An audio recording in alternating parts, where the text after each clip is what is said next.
Harish the best academy.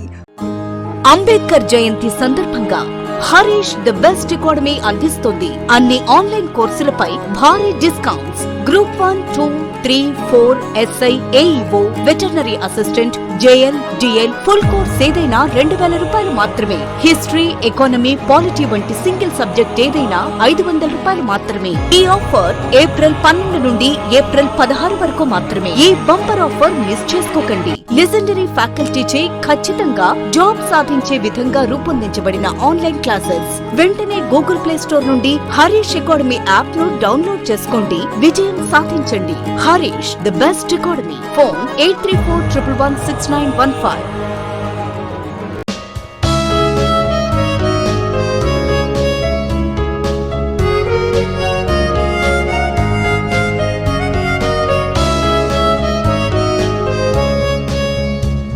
Hi friends, welcome to Harish academy. ఈరోజు వార్తలు నిలిచిన అంశాలన్నింటినీ కూడా ఒక్కొక్కటిగా తెలుసుకుందాం. Actually I'm out of station అండి, అందువల్ల మీకు ఈరోజు టాపిక్స్ ఏవైతే ఉంటాయో, కరెంట్ టాపిక్స్ ఏవైతే ఉంటాయో వాటన్నిటిని కూడా ఈ విధంగా రికార్డింగ్ రూపంలో అందుబాటులోకి తీసుకురావడం జరిగింది. సో అభ్యర్థులకు సంబంధించి ఈరోజు మనం డిస్కస్ చేసే టాపిక్స్ సంబంధించి ఏదైనా డౌట్ ఉంటే మీ కామెంట్స్ రూపంలో తెలియజేయండి. మ్యాక్సిమం మీ డౌట్స్ అన్నిటికీ కూడా ఆన్సర్ ఇచ్చే ప్రయత్నం చేస్తాను. సో ఈరోజు వార్తలు నిలిచిన ఫస్ట్ టాపిక్ వచ్చేసి డాక్టర్ బిఆర్ అంబేద్కర్ గారి జన్మదినోత్సవానికి సంబంధించి ఒక రాష్ట్ర ప్రభుత్వం చేసిన అధికారిక ప్రకటన వార్తలు నిలిచింది. డాక్టర్ బిఆర్ అంబేద్కర్ గారి జన్మదినోత్సవం అంటున్నాను. ప్రతి ఏటా కూడా ఏప్రిల్ 14వ తేదీని మనం మహనీయుడు డాక్టర్ బిఆర్ అంబేద్కర్ గారి జన్మదినోత్సవంగా సెలబ్రేట్ చేస్తాము.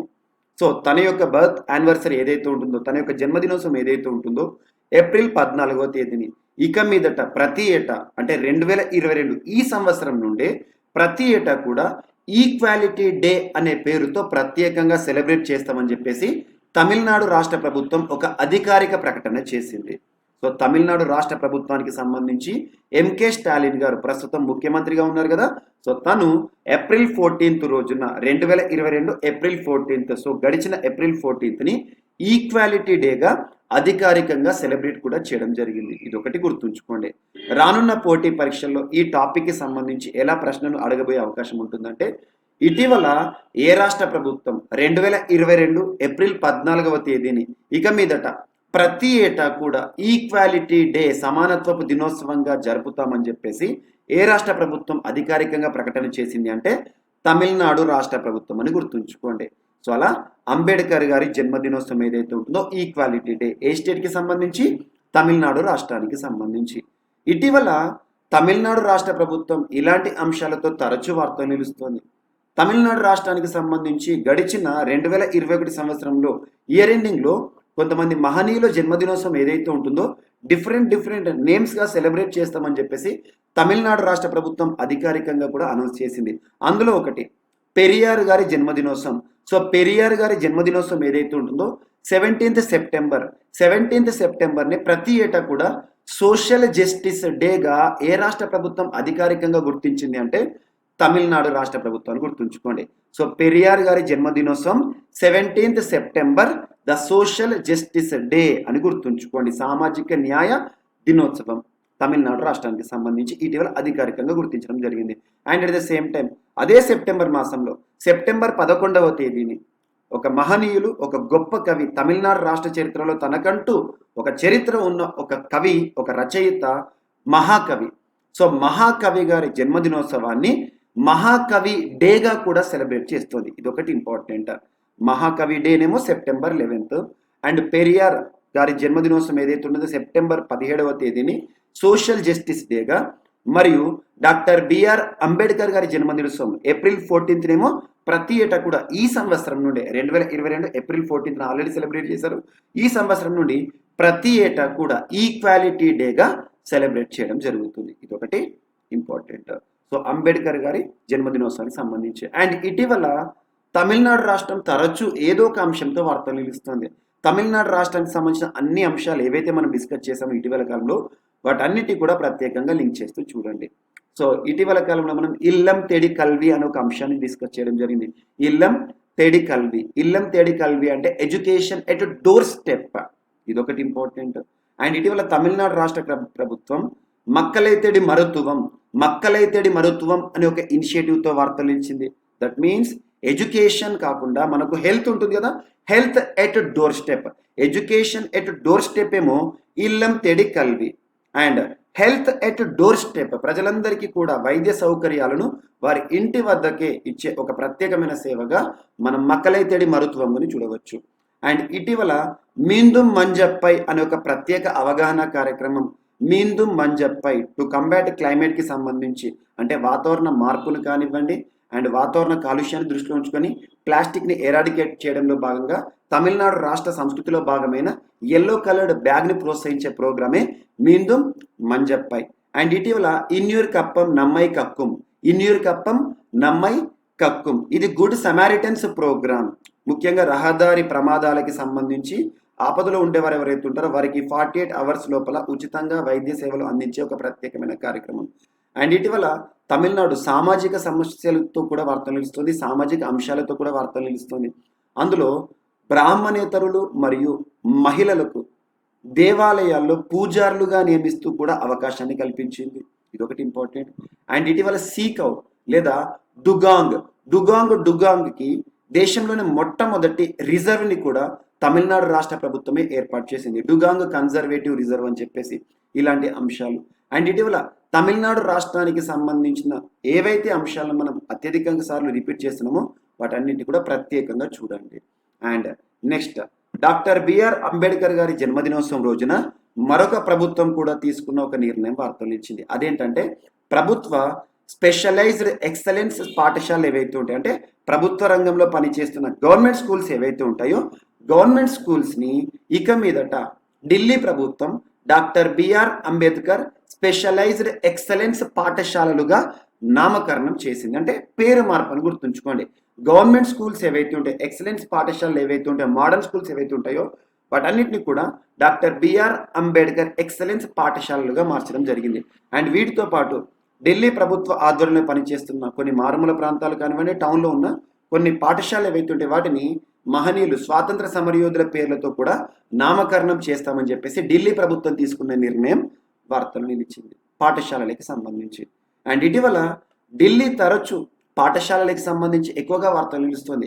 బిజినెస్ బ్లాస్టర్స్ అనే ఒక ఇనిషియేటివ్ కానివ్వండి, అండ్ ఇటీవల కాలంలో దేశ్కే మెంటార్ అనే ఒక ప్రత్యేకమైన ప్రోగ్రామ్ కానివ్వండి, ఇలాంటి అంశాలను ప్రత్యేకంగా లింక్ చేసుకోండి. అండ్ ఢిల్లీ అత్యధికంగా ఇటీవల పర్యావరణ కాలుష్యం సంబంధిత అంశాలతో కానివ్వండి, ఆ కాలుష్య నియంత్రణ చర్యలతో కానివ్వండి వార్తలు నిలుస్తుంది. వాటన్నిటిని కూడా చూడండి. ఇటీవల ఢిల్లీ ప్రపంచంలోనే వాయు కాలుష్య రాజధానుల్లో నెంబర్ 1 పొజిషన్లో వార్తలు ఇచ్చింది ఐక్యూ ఎయిర్ రిపోర్ట్లో. ఇలాంటి అంశాలను లింక్ చేస్తూ చూడండి. ఢిల్లీకి ప్రస్తుతం ముఖ్యమంత్రిగా అరవింద్ కేజ్రీవాల్ గారు ఉన్నారు, ఆమ్ ఆద్మీకి సంబంధించిన నాయకుడు. అండ్ నెక్స్ట్, ఒక అంతర్జాతీయ అంశం. యాక్చువల్గా ఇది ఓల్డ్ టాపికే, అంతకుముందు మనం డిస్కస్ చేసాము. బట్ ఇటీవల చాలా వార్తాపత్రికలు మరొకసారి కవర్ చేశాయి కాబట్టి ఈ టాపిక్ని మరొకసారి వార్తలు నిలిచింది కాబట్టి డిస్కస్ చేయడం జరుగుతుంది. ప్రపంచంలో ఆహారం ఏదైతే ఉంటుందో వృధా అవుతున్న గణాంకాలకి సంబంధించి ఫుడ్ వేస్ట్ ఇండెక్స్ 2021ని ఐక్యరాజ్య సమితి వారు గడిచిన సంవత్సరంలోనే విడుదల చేశారు. ఆ గణాంకాలన్నింటినీ కనుక మనం అబ్జర్వ్ చేస్తే అసలు ప్రపంచంలో టాప్ 10 కంట్రీస్ ఏ విధంగా ఆహార వృధాను చేస్తున్నాయి, ఆహార వ్యర్థానికి కారణమవుతున్నాయి అంటే చైనా. ప్రపంచంలో అత్యధికంగా ఆహారాన్ని వృధా చేస్తున్న దేశం ఏది అంటే చైనా అని గుర్తుంచుకోండి, చైనా. అండ్ సెకండ్ వచ్చేసి ఇండియా, థర్డ్ వచ్చేసి యుఎస్ఏ, ఫోర్త్ వచ్చేసి జపాన్, ఫిఫ్త్ వచ్చేసి జర్మనీ, అండ్ సిక్స్త్ వచ్చేసి ఫ్రాన్స్, ఆ తర్వాత UK, Russia, Spain, Australia. So ప్రపంచవ్యాప్తంగా కూడా ఎంత ఆహారం వినియోగం అవుతుందట అంటే 100% ఆహారం ఉత్పత్తి అవుతే 60% మాత్రమే వినియోగించడం జరుగుతుందట, మన పర్సనల్ కన్సంప్షన్ తినడానికి.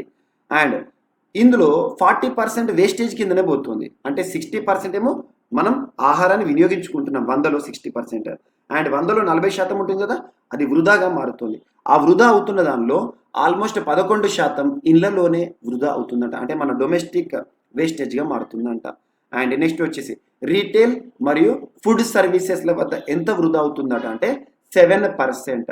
అండ్ రీటైల్ మార్కెట్లకు తరలిస్తుండగా ఎంత వృధా అవుతుందట అంటే 14%. అండ్ పొలాల్లోనూ మరియు కబేలాల్లోనూ ఎంత వృధా అవుతుందట అంటే 8%. ఈ గణాంకాలను గుర్తుంచుకోండి. ఐక్యరాజ్య సమితి అంచనాల ప్రకారం ప్రపంచవ్యాప్తంగా ఏటా వృధా అవుతున్న ఆహారం విలువ సుమారు $1,00,00,000 అంట.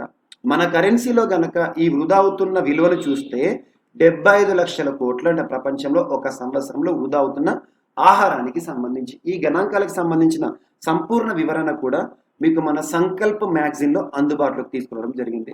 సో పోటీ పరీక్షలకు ప్రిపేర్ అవుతున్న అభ్యర్థులు ఎవరైతే ఉంటారో వారిని దృష్టిలో ఉంచుకొని ఇటీవల కాలంలో ముఖ్యంగా చాలామంది అభ్యర్థుల కోరిక మేరకు మన కరెంట్ అఫైర్స్ సంబంధించిన మ్యాగజైన్ని కూడా లాంచ్ చేయడం జరిగింది. గడిచిన ఉగాది పర్వదినం సందర్భంగా ప్రతిరోజు డైలీ పీడిఎఫ్లు అందుబాటులోకి తీసుకురావడం జరుగుతుంది, తెలుగులోను ఇంగ్లీష్లోను. ఎట్ ద సేమ్ టైం ఎవరైతే అభ్యర్థులు ఇప్పటి వరకు సంకల్ప్ మ్యాగజైన్ చూడలేదో ఒకసారి చూడండి. జీవికే స్టడీ సర్కిల్ యాప్లో అందుబాటులోకి తీసుకురావడం జరిగింది. అండ్ మంత్ ఎండింగ్లో ఈ మంత్కి సంబంధించిన అన్ని ఇష్యూస్తో కూడిన మ్యాగజైన్ని మీకు డౌన్లోడ్ ఆప్షన్ కూడా ఇవ్వడం జరుగుతుంది. అండ్ డైలీ ఎంసీక్యూస్ని కూడా అంటే మల్టిపుల్ చాయిస్ క్వశ్చన్స్ని కూడా అతి త్వరలో నెక్స్ట్ విత్ ఇన్ 2 డేస్లో మీకు అందుబాటులోకి తీసుకొస్తాను. సో ఇప్పటివరకు జీవికే స్టడీ సర్కిల్ యాప్ని ఇన్స్టాల్ చేసుకొని వారు ఉంటే ఈరోజే జీవికే స్టడీ సర్కిల్ యాప్ని ఇన్స్టాల్ చేసుకోండి. Sankalp magazine both Telugu and English రెండింటిని కూడా మీరు పొందవచ్చు. చూడండి ఒకసారి, అందులో ఇలాంటి డేటా అంతా కూడా అందుబాటులో ఉంచడం జరిగింది. అండ్ నెక్స్ట్ 600 ఏళ్ల నాటి దేవతా విగ్రహాలను స్వాధీనం అనే అంశం వార్తలు నిలిచింది. 600 ఏళ్ల క్రితం నాటి దేవతా విగ్రహాలు. సో యాక్చువల్గా వీటి విలువ 12 కోట్లు ఉంటుందట. సో ఇక్కడ డేటా ఉంది యాక్చువల్గా పుదుచ్చేరిలో. సో ఎక్కడ? పుదుచ్చేరి కేంద్రపాలిత ప్రాంతంలో దాదాపు 600 ఏళ్ల నాటి దేవతా విగ్రహాలను తమిళనాడు సిఐడి అధికారులు ఎవరైతే ఉంటారో వారు స్వాధీనం చేసుకున్నారు. ఇవి ఏ కాలానికి సంబంధించిన భావిస్తున్నారంటే చోళ విజయనగర రాజుల కాలం నాటివని భావించడం జరుగుతుంది ఈ పోలీసులు. పుదుచ్చేరిలోని జోసెఫ్ కొలంబాని అనే ఒక ప్రైవేట్ పర్సన్, తన పేరు అవసరం లేదు. ఈ దేవతా విగ్రహాలు ఏంటంటే పురాతన నటరాజస్వామి అండ్ వేంద హరశివ విష్ణుమూర్తి ప్రతిమలుగా వీటిని భావిస్తున్నారంట అధికారులు. వాటికి సంబంధించిన ధృవపత్రాలు ఏవి కూడా అందుబాటులో లేవు, కాకపోతే భావన మాత్రమే అందుబాటులో ఉంది. సో ఈ 3 విగ్రహాల యొక్క విలువ 12 కోట్ల రూపాయలు ఉండొచ్చని అంచనా వేస్తున్నారు. 1980కి ముందు దేవాలయాలు ఏవైతే ఉంటాయో, పురాతన దేవాలయాలు ఏవైతే ఉంటాయో వాటి నుండి చోరీ చేసి ఉండవచ్చు ఎవరైతే ఉంటారో ఈ దుండగులు అని చెప్పేసి పోలీసులు భావిస్తున్నారు. వీటిని ఫ్రాన్స్కి తరలించాలని నిందితులు గతంలో ప్రయత్నించారంట. సో విఫలమై పోలీసులకు దొరికారంట. జస్ట్ గుర్తుంచుకోండి, ఈ టాపిక్కి సంబంధించి మనం గుర్తుంచుకోవాల్సింది ఏంటంటే ఇటీవల కాలంలో 600 ఏళ్ల క్రితం నాటి దేవతా విగ్రహాలు, ఆ దేవుళ్ళ పేర్లు ఏంటిది మనకు ముఖ్యంగా పురాతన నటరాజస్వామి దేవతా విగ్రహము అండ్ వేద హరిశివ విష్ణుమూర్తి, ఈ 3 విగ్రహాలను దాదాపు 12 కోట్ల రూపాయల విలువైన విగ్రహాలను పోలీసులు ఏ ప్రాంతంలో స్వాధీనం చేసుకోవడం జరిగింది అంటే మనకు పుదుచ్చేరి అని గుర్తుంచుకోండి సరిపోతుంది. అండ్ ఈరోజు మన నెక్స్ట్ టాపిక్ వచ్చేసి ఐఐటి గౌహతికి సంబంధించి ఇటీవల తరచూ వార్తలు నిలుస్తున్న ఐఐటిలో ఒక ఐఐటి గౌహతి. ఐఐటి గౌహతి ఈరోజు ఒక ఒప్పందంతో వార్తలు నిలిచింది. ముఖ్యంగా పోటీ పరీక్షలకు ప్రిపేర్ అవుతున్న ప్రతి ఒక్క అభ్యర్థి కూడా ఖచ్చితంగా చదవాల్సిన కొన్ని ముఖ్యమైన అంశాల్లో ఐఐటీల పైన ప్రత్యేక శ్రద్ధ చూపండి. రానున్న పోటీ పరీక్షలో అది ఏ స్థాయి పోటీ పరీక్ష అయినా, ఏ పోటీ పరీక్ష అయినా కూడా మీకు ఐఐటీల పైన ఒక ప్రశ్నను ఖచ్చితంగా చూసే అవకాశం అయితే ఉంది. సో అలాంటి ఐఐటిలో ఒక ఐఐటి గౌహతి. ఈరోజు IIT Guwahati Indian Institute of Technology మరియు NTPC National Thermal Power Corporation వారు ఇటీవల ఒక ఒప్పందంతో వార్తలు నిలిచారు. ఆ ఒప్పందం దేనికి సంబంధించింది అంటే ముఖ్యంగా to develop energy efficient technology. ఈ ఎనర్జీ ఎఫిషియంట్ టెక్నాలజీ ఎందుకోసమట అంటే కార్బన్ డైఆక్సైడ్ అట్మాస్ఫరిక్, ముఖ్యంగా వాతావరణంలో ఉండే కార్బన్ డైఆక్సైడ్ ఏదైతే ఉంటుందో దాన్ని క్యాప్చర్ చేసుకునే ఒక టెక్నాలజీ. మరి ఎక్కడి నుండి వస్తుంది కార్బన్ డైఆక్సైడ్ అంటే ఈ నేషనల్ థర్మల్ పవర్ కార్పొరేషన్ ఉంది కదా ఎన్టీపీసీ అంటేనే థర్మల్ ఎమిషన్స్ అనేవి మనం చూస్తూ ఉంటాం. అక్కడ జనరేట్ అవుతున్న కార్బన్ డైఆక్సైడ్ ఏదైతే ఉంటుందో ఆ కార్బన్ డైఆక్సైడ్ ఎమిషన్స్ మొత్తాన్ని కూడా అబ్జర్వ్ చేసే, క్యాప్చర్ చేసే ఒక ప్రత్యేకమైన టెక్నాలజీని ఎవరు అందిస్తారంట? ఐఐటి గౌహతి శాస్త్రవేత్తలు. సో దీని యొక్క ఉద్దేశం ఏంటి మరి? వాతావరణ మార్పు జరగకుండా ట్యాకిల్ చేయడం అన్నట్టు, గ్రీన్ హౌస్ గ్యాస్ని క్యాప్చర్ చేయడం అన్నట్టు. To combat global climate change, వాతావరణ మార్పును కంబాట్ చేయడము and this will also benefit oil, natural gas, biomass industries and petroleum refineries. ఈ ప్రాంతాల్లో ఎక్కువగా కార్బన్ డైఆక్సైడ్ ఎమిషన్ చూస్తాం కాబట్టి ఆ ప్రాంతాల నుండి కార్బన్ డైఆక్సైడ్ ఏదైతే ఎమిట్ అవుతుందో దాన్ని క్యాప్చర్ చేసే ఒక టెక్నాలజీ అని గుర్తుంచుకోండి. వార్తలో నిలిచిన ఒక ఐఐటిగా ఐఐటి గౌహతి ఈరోజు ప్రత్యేకంగా వార్తలో నిలిచింది. IIT Guwahati NTPC, carbon dioxide emission capturing technology అని గుర్తుంచుకోండి. అండ్ ఈరోజు మరొక ఐఐటి కూడా వార్తలో నిలిచింది. సో మరొక ఐఐటి ఏంటంటే ఐఐటి మద్రాస్. ఐఐటి మద్రాస్ అని పడింది ఇక్కడ, అది IIT Madras. Indian Institute of technology Madras మరియు ఇండియన్ ఎయిర్ ఫోర్స్ కి మధ్య కుదిరిన ఒప్పందం, భారత వైమానిక దళానికి మధ్య కుదిరిన ఒప్పందం. దేనికి సంబంధించింది ఇదంటే weapon systems. Indian air force కి సంబంధించిన వెపన్స్ ఉంటాయి కదా, ఆయుధాలు ఉంటాయి కదా, మిసైల్స్ ఉంటాయి కదా ఎయిర్ ఫోర్స్ సంబంధించి, వాటిని మెయింటైన్ చేయడానికి ఒక అడ్వాన్స్డ్ సొల్యూషన్స్ని మరియు వాటన్నిటిని కూడా అడ్వాన్స్డ్ టెక్నాలజీ ఉపయోగించి ముఖ్యంగా ఆత్మనిర్భర్ భారత్ ద్వారా భారతదేశంలో ముఖ్యంగా సెల్ఫ్ రిలయన్స్ని దృష్టిలో ఉంచుకొని వెపన్స్ సిస్టమ్స్ ఏవైతే ఉంటాయో, ఆయుధ వ్యవస్థ ఏదైతే ఉంటుందో అందులో మోడర్న్ టెక్నాలజీని ఐఏఎఫ్ఆర్కి ఇచ్చే ఒక ప్రత్యేకమైన ఒప్పందం అని గుర్తుంచుకోండి. అండ్ ఐఏఎఫ్ఆర్ ఆధ్వర్యంలో ఈ మిసైల్స్ కానివ్వండి వీటన్నిటిని కూడా ఏ విధంగా అడ్వాన్స్డ్ వర్షన్లో యూజ్ చేయడానికి ఉపయోగపడుతుందని చెప్పేసి ఐఐటి మద్రాస్ వారు ఒక టెక్నాలజీ ట్రాన్స్ఫర్ చేస్తున్నారు ఐఏఎఫ్ఆర్కి, ఇండియన్ ఎయిర్ ఫోర్స్ వారికి. జస్ట్ గుర్తుంచుకోండి, మెయింటైన్ వెపన్ సిస్టమ్స్, వీటిని ఏ విధంగా టెక్నాలజీ పరంగా ఉపయోగించవచ్చు అని చెప్పేసి ఒక టెక్నాలజీ ట్రాన్స్ఫర్ని చేయడం జరుగుతుంది ఐఐటి మద్రాస్ ఐఏఎఫ్ సంబంధించి to achieve Atmanirbhar Bharat. And ఇక్కడ ఇటీవల కాలంలో వార్తలు నిలిచిన ఐఐటీలు ఏవైతే ఉంటాయి, ఇక్కడ ఐఐటి మద్రాస్ అంటున్నాను. ఐఐటి మద్రాస్ తరచూ వార్తలు నిలుస్తుంది, వారంలో ఒకసారి వార్తలు నిలుస్తుంది. ఇటీవల ఆక్వా మ్యాప్ సంబంధిత అంశమే కావచ్చు, అండ్ ఇటీవల కదం అనే ఒక ఆర్టిఫిషియల్ మోకాలు సంబంధిత అంశంతో ఐఐటి మద్రాస్ వార్తలు ఇచ్చింది. అండ్ ఇటీవల Neobolt world's first ever motorized wheelchair అనే ఒక అంశం గురించి కూడా మనం ఐఐటి మద్రాస్ గురించి చూసాము.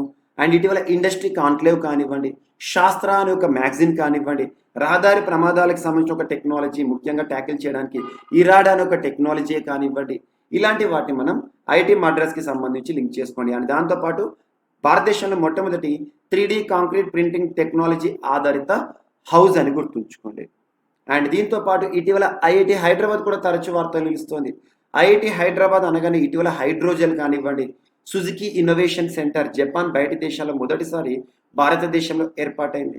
అండ్ ఇటీవల ఐఐటి హైదరాబాద్కి సంబంధించి ముఖ్యంగా మనకు బయో బ్రిక్ బేస్డ్ హౌస్ కానివ్వండి, ఇలాంటి అంశాలను ఐఐటి హైదరాబాద్ సంబంధించి లింక్ చేసుకోండి. మరియు వీటితో పాటు ఇటీవల IIT Bombay anti cannons or hail guns అని చెప్పేసేసి, అండ్ ఇటీవల కాలంలో world's first ever micro sensor based nano sniffer సంబంధిత అంశంతో ఐఐటి బాంబే వార్తలు నిలిచింది. అండ్ ఇటీవల IIT Kanpur touch sensitive watch సంబంధిత అంశం కానివ్వండి, ఆర్టిఫిషియల్ హార్ట్ సంబంధిత అంశం కానివ్వండి, అండ్ ఇటీవల IIT Ropar smokeless cremation system మరియు ఒక అతి చిన్న సైజులో ఉండే ఒక యాంబిట్యాగ్ టెంపరేచర్ని మానిటర్ చేసే ఒక టూల్ యాంబిట్యాగ్. అండ్ ఇటీవల world's first ever plant based air purifier కానివ్వండి ఐఐటి రోపార్కి సంబంధించి. అండ్ దీంతో పాటు ఐఐటి రూర్కీ కానివ్వండి, ఐఐటి గౌహతి అనగానే లిథియం అయాన్ బ్యాటరీస్ గుర్తుకు రావాలి. అలాగే ఐఐటి ఖరగ్పూర్ అనగానే బీటిల్ నట్ ఆయిల్ ఎక్స్ట్రాక్షన్ కానివ్వండి, ఇలాంటి అంశాలను ఐఐటీలకి సంబంధించి ఎక్స్క్లూజివ్గా మనం అతి త్వరలో ఒక వీడియోని కూడా మీకు అందుబాటులోకి తీసుకొస్తాను. సో ఒక్కసారి మీరు ఐఐటీలకు సంబంధించి మనం ఇప్పటివరకు డిస్కస్ చేసిన అంశాలన్నింటినీ లింక్ చేస్తూ చదవండి. అండ్ నెక్స్ట్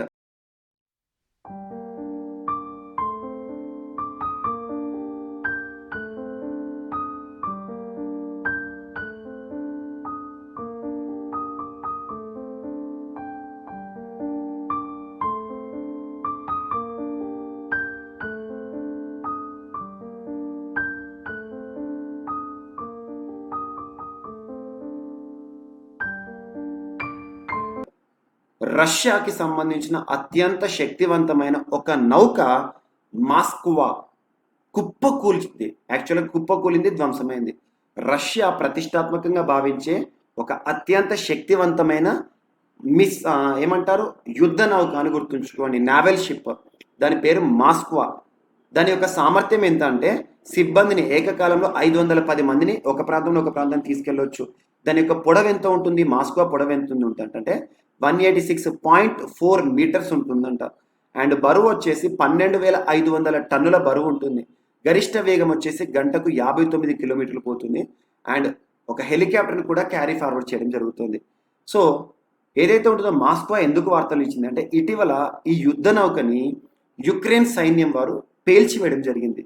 దేన్ని ఉపయోగించి అంటే ఒక అధునాతనమైన శక్తివంతమైన మిసైల్ని ఉపయోగించి. ఆ మిసైల్ పేరే నెప్ట్యూన్. ఆ నెప్ట్యూన్ యొక్క ప్రత్యేకతలు ఏంటంటే సో మాస్కోను ధ్వంసం చేసినట్టుగా భావిస్తున్న నెప్ట్యూన్ క్రూయిజ్ క్షిపణిని ఉక్రెయిన్ అభివృద్ధి చేసింది.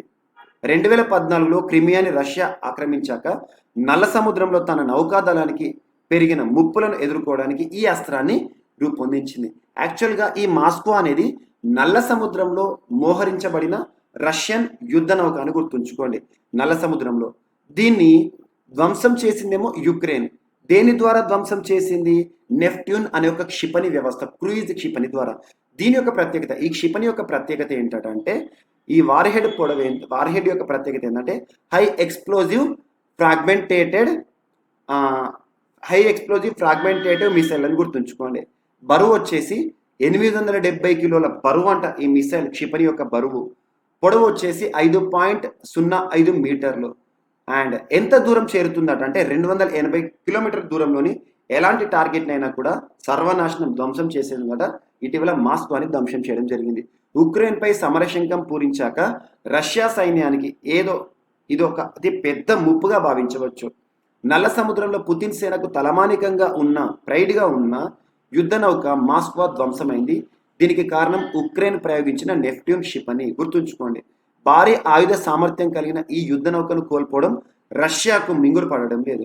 అసలు ఈ యుద్ధ నౌక ఏంటంటే ఉక్రెయిన్పై రష్యా చేపట్టిన నౌకాదళం యుద్ధానికి మాస్కో నేతృత్వం వహిస్తోంది. దీంతో ఇది ముఖ్యమైన సైనిక లక్ష్యంగా మారింది. కొద్ది వారాల కిందట నల్ల సముద్రంలో యుక్రెయిన్కి చెందిన స్నేక్ ఐలాండ్పై రష్యా దాడి చేసినప్పుడు ఈ యుద్ధ నౌక వార్తల్లోకి వచ్చింది. నాడు ఆ దీవిలో విధులు నిర్వహిస్తున్న యుక్రెయిన్ సరిహద్దు సిబ్బంది లొంగిపోవాలని ఈ యుద్ధ నౌక నుంచి హెచ్చరికలను కూడా రష్యన్ సైన్యం చేసింది. అయితే మాతృభూమి రక్షణకు గట్టిగా కంకణం కట్టుకున్న యుక్రెయిన్ సైనికులు ఏం చేశారంటే గో టు హెల్ అని ఇచ్చారు, ఈ మిసైల్ని ప్రయోగించారు. సో ఈ డేటా అంతా కూడా మీకు సంకల్ప్ మ్యాగజైన్లో కూడా ఇవ్వడం జరిగింది. ఒకసారి ఈ డేటాతో పాటు మరింత ఎక్స్ట్రా జీకే పాయింట్ ఆఫ్ వ్యూలో కూడా కొంత సమాచారాన్ని యాడ్ చేయడం జరిగింది. ఒకసారి చూడండి. అండ్ ఇటీవల కాలంలో అతిపెద్ద అతిశక్తివంతమైన యుద్ధ నౌక రష్యాకి సంబంధించిన మాస్కో అంటున్న నల్ల సముద్రంలో ఉంది. అదే యుక్రెయిన్కి సంబంధించిన మ్రియా అనే ఒక విమానాన్ని, అడ్వాన్స్డ్ విమానం ఉంది కదా, అది లార్జెస్ట్ కార్గో విమానంగా గుర్తింపు పొందింది. దాన్నేమో రష్యా వారు ధ్వంసం చేశారు. లాస్ట్ మంత్ మనం డిస్కస్ చేసాం. ఇటువంటి వార్తలు నిలుస్తున్న సూపర్లేటివ్స్ని ప్రత్యేకంగా చూడండి. అండ్ వార్తలు నిలిచిన అంతర్జాతీయ సంస్థలు ఏవైతే ఉంటాయో ఈ రష్యా యుక్రెయిన్ సంక్షోభం కారణంగా వార్తలు నిలుస్తున్న అంతర్జాతీయ సంస్థలు, ఇంటర్నేషనల్ కోర్ట్ ఆఫ్ జస్టిసే కానివ్వండి, ఐక్యరాజ్య సమితి భద్రతా మండలియే కానివ్వండి, ఐక్యరాజ్య సమితి జనరల్ అసెంబ్లీయే కానివ్వండి, అండ్ కౌన్సిల్ ఆఫ్ యూరోపే కానివ్వండి, ఇంటర్నేషనల్ అటామిక్ ఎనర్జీ ఏజెన్సీయే కానివ్వండి, వీటన్నిటి గురించి కూడా ప్రత్యేకంగా చూడండి. ఈ అంతర్జాతీయ సంస్థలపైన ఎక్స్క్లూజివ్ వీడియోని ప్రవీణ్ సార్ యూట్యూబ్ క్లాస్ ఏదైతే ఉంటుందో ప్రవీణ్ సార్ క్లాసెస్ యూట్యూబ్ ఛానల్లో అందుబాటులోకి తీసుకోవడం జరిగింది. ఇప్పటి వరకు ప్రవీణ్ సార్ క్లాసెస్ యూట్యూబ్ ఛానల్ని సబ్స్క్రైబ్ కాని వారు ఎవరైనా ఉంటే ఈరోజే సబ్స్క్రైబ్ చేసుకోండి.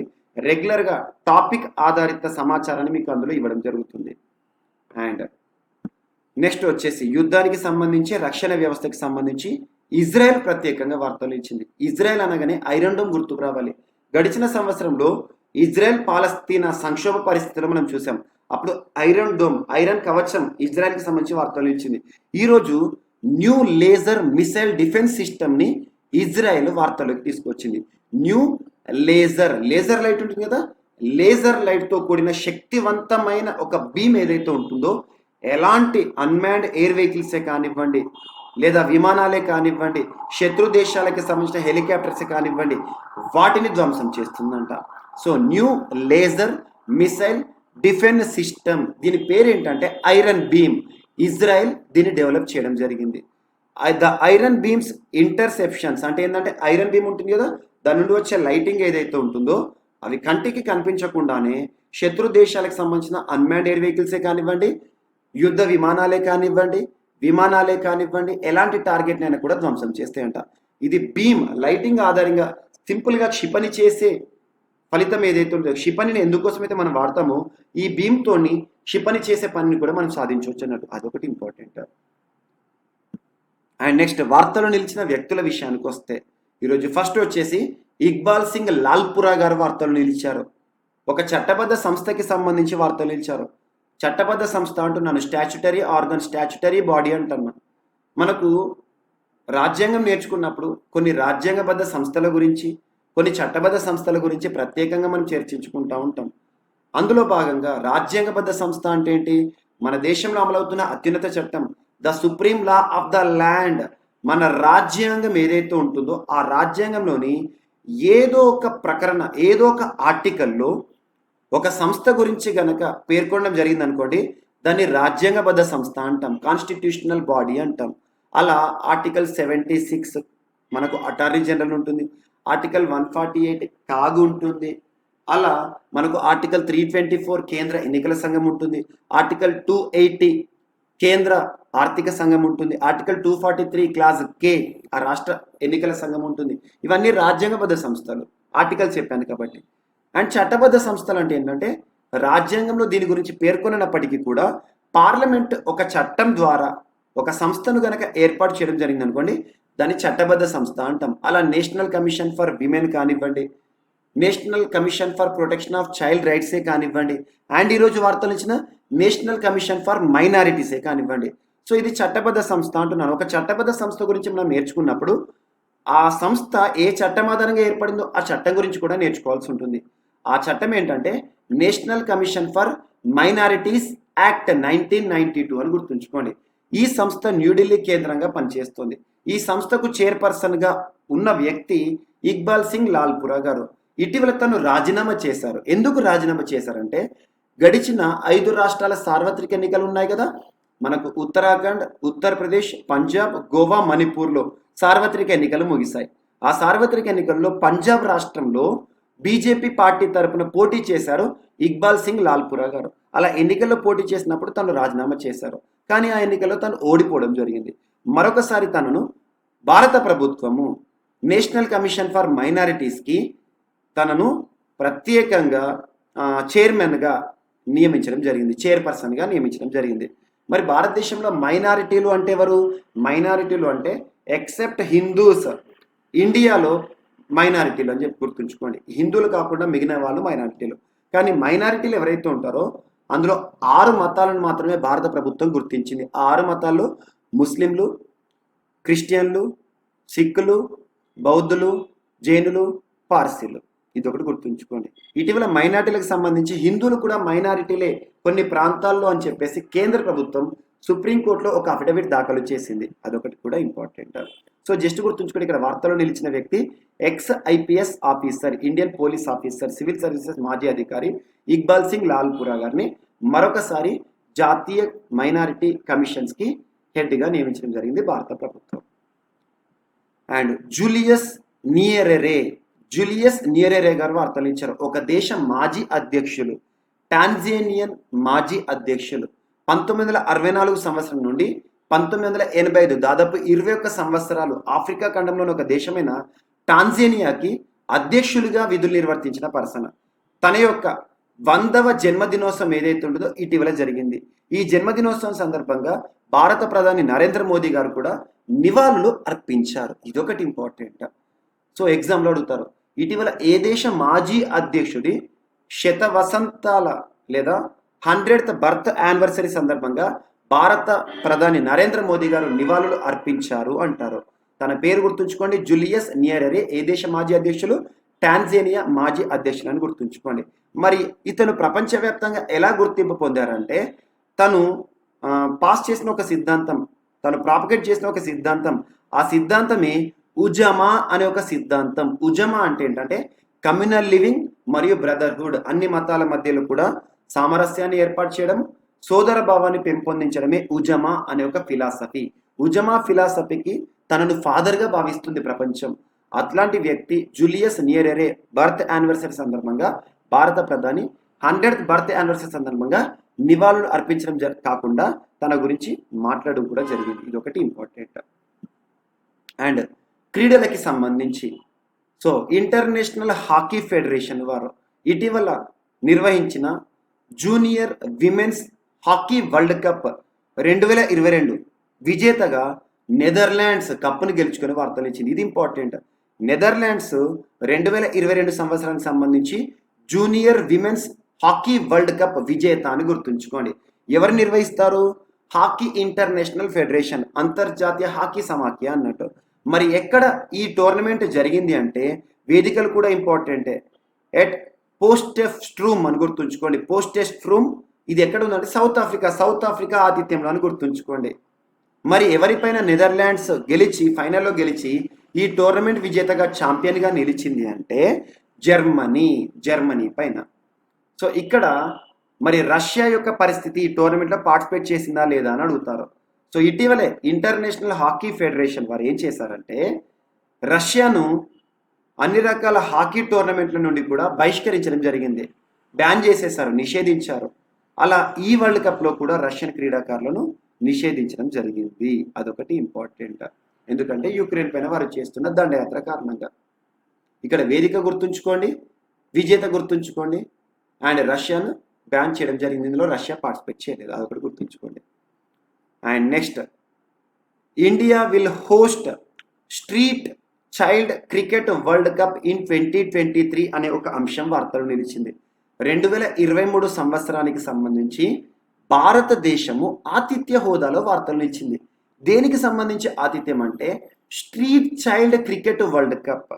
Street child cricket world cup ఏ సంవత్సరంలో జరుగుతుందంటే భారతదేశంలో 2023 సంవత్సరంలో. మరి ఇందులో 23 టీమ్స్ 16 దేశాల నుండి భారతదేశానికి రావడం జరుగుతుంది. 23 టీమ్స్ 22 టీంలు పార్టిసిపేట్ చేస్తాయట. మొత్తం 16 దేశాల మధ్య జరిగే టోర్నమెంట్. ఆ 16 దేశాల పేర్లు కూడా చెప్పాలంటే Bangladesh, Bolivia, Brazil, Burundi, England, Hungary, Mauritius, Mexico, Nepal, Rwanda, south Africa, Sri Lanka, Tanzania, Uganda and Zimbabwe. గుర్తుంచుకోండి. సో ఇది ఏదైతే ఉంటుందో ఈ 15 దేశాలకు తోడు ఇండియా, మొత్తం 16 దేశాలు. ఈ 16 దేశాల నుండి 22 జట్లు భారతదేశంలో రానున్న సంవత్సరంలో స్ట్రీట్ చైల్డ్ క్రికెట్ వరల్డ్ కప్లో ప్రారంభం కానున్నాయి. సో ఎందుకంటే సేవ్ ద చైల్డ్ భాగంగా ముఖ్యంగా ఇది ఒక చారిటీ ఇనిషియేటివ్ అని గుర్తుంచుకోండి. ఎవరు నిర్వహిస్తారట అంటే street child United and save the children world cup 2023 world bank వారి సహకారంతో, ఇంటర్నేషనల్ క్రికెట్ కౌన్సిల్ వారి గైడ్లైన్స్తో, బ్రిటిష్ హై కమిషన్ సహకారంతో అని గుర్తుంచుకోండి. ఆతిథ్యం గుర్తుంచుకోండి సరిపోతుంది. 2023 సంవత్సరంలో street child cricket world cup ఎక్కడ జరగబోతోంది అంటే ఇండియాలో జరగబోతోంది. ఇదొకటి ఇంపార్టెంట్. అండ్ నెక్స్ట్, ఈరోజు వార్తలు నిలిచిన ఒక పుస్తకం హియర్ యువర్ సెల్ఫ్ అనే ఒక పుస్తకం పేరేంటి? Here your self. పోటీ పరీక్షలకు ప్రిపేర్ అవుతున్న అభ్యర్థులందరికీ కూడా ఒక చిన్న సజెషన్ ఏంటంటే వార్తలో నిలిచిన పుస్తకాలు ఏవైతే ఉంటాయో ఆ పుస్తకాల పేర్లను ఏ భాషలో అయితే ఆ పుస్తకం ఉందో ఆ పుస్తకం కవర్ పేజ్ పైన ఉండే పేరును మాత్రమే చూడండి. దాన్ని తెలుగులోకి అనువదించకండి. పుస్తకం కనుక తెలుగులో అనువదించబడి ఉంటే తెలుగులో ఆ పుస్తకం పేరేందో అది చదవండి. సో ఈ పుస్తకం ఇంగ్లీష్లో ఉంది, ఇంగ్లీష్లోనే గుర్తుంచుకోవాలి తెలుగు మీడియం అభ్యర్థులు అయినప్పటికీ కూడా. హియర్ యువర్ సెల్ఫ్ అనే ఒక పుస్తకం వార్తలు ఇచ్చింది. దీని యొక్క ట్యాగ్లైన్ ఏంటంటే how to find piece in noisy world. ఈ ప్రపంచంలో ఈ కాలుష్యపూరిత ఈ ధ్వనితో కూడిన ప్రపంచం ఏదైతే ఉంటుందో ముఖ్యంగా ఈ ప్రపంచంలో ఏ విధంగా మన మైండ్కి పీస్ ఇవ్వాలి, శాంతిని కల్పించాలి అని చెప్పేసి. మరి ఈ పుస్తకాన్ని ఎవరు రాశారంటే ప్రముఖ సైకాలజిస్ట్ ప్రేమ్ రావత్ గారు రాశారు. ప్రేమ్ రావత్ గారు రాసిన హియర్ యువర్ సెల్ఫ్ అనే ఒక పుస్తకం ఈరోజు వార్తలు నిలిచింది. సో ఇవి మనకి ఈరోజు వార్తలు నిలిచిన అంశాలు. ఒకసారి ర్యాపిడ్ రౌండ్ కనుక మనం అబ్జర్వ్ చేస్తే ఫస్ట్ టాపిక్ ఏంటి? తమిళనాడు రాష్ట్ర ప్రభుత్వం ఇక మీదట 2022 సంవత్సరంలో నిర్వహించారు. అండ్ రానున్న సంవత్సరాలు కూడా ప్రతి సంవత్సరం ఏప్రిల్ 14వ తేదీని ఈక్వాలిటీ డేగా, సమానత్వపు దినోత్సవంగా జరుపుతుందంట తమిళనాడు రాష్ట్రానికి సంబంధించి. And next, doctor BR Ambedkar గారి జన్మదినోత్సవం సందర్భంగా ఢిల్లీ ప్రభుత్వము ఢిల్లీలోని స్పెషలైజ్డ్ గవర్నమెంట్ స్కూల్స్ ఏవైతే ఉంటాయో వాటిని doctor BR Ambedkar specialized excellence పాఠశాలలుగా నామకరణం చేయడం జరిగింది. ప్రపంచవ్యాప్తంగా ఆహార వినియోగం ఎంత మొత్తంలో వృధా అవుతుంది అని చెప్పేసి ఒక స్టాట్స్ వార్తలు ఇచ్చాయి ఐక్యరాజ్య సమితికి సంబంధించి ఫుడ్ వేస్ట్ ఇండెక్స్ అని గుర్తుంచుకోండి. అందులో ప్రపంచవ్యాప్తంగా అత్యధిక ఆహార వృధాను చేస్తున్న దేశం ఇది చైనా, సెకండ్ ఇండియా. అండ్ 600 ఏళ్ల క్రితం నాటి దేవతా విగ్రహాలు పురాతన నటరాజస్వామి, వేంద హరశివ మరియు విష్ణుమూర్తి గారి ప్రతిమలు ఏవైతే ఉంటాయో వారి యొక్క విగ్రహాలను ఇటీవల తమిళనాడు సిఐడి పోలీసులు పట్టుకోవడం జరిగింది. వీటి యొక్క విలువ 12 కోట్ల రూపాయలు. అండ్ వార్తలు నిలిచిన ఐఐటి గౌహతికి NTPC National Thermal Power Corporation మధ్య కుదిరిన ఒప్పందం. దీని యొక్క ఉద్దేశం ఏంటంటే కార్బన్ డైఆక్సైడ్ని క్యాప్చర్ చేసే అధునాతన టెక్నాలజీ. అండ్ నెక్స్ట్ వార్తలు నిలిచిన మరొక IIT Madras to develop solutions to maintain weapon systems. Indian air ఫోర్స్కి ఐఐటి మద్రాస్కి మధ్య కుదిరిన ఒప్పందం. అండ్ రష్యాకి సంబంధించిన అత్యంత శక్తివంతమైన మాస్క్వా అనే ఒక యుద్ధ నౌకను యుక్రెయిన్ అత్యంత శక్తివంతమైన ఒక క్షిపణి ప్రయోగంతో కుప్పకూల్చేసింది, ధ్వంసం చేసేసింది.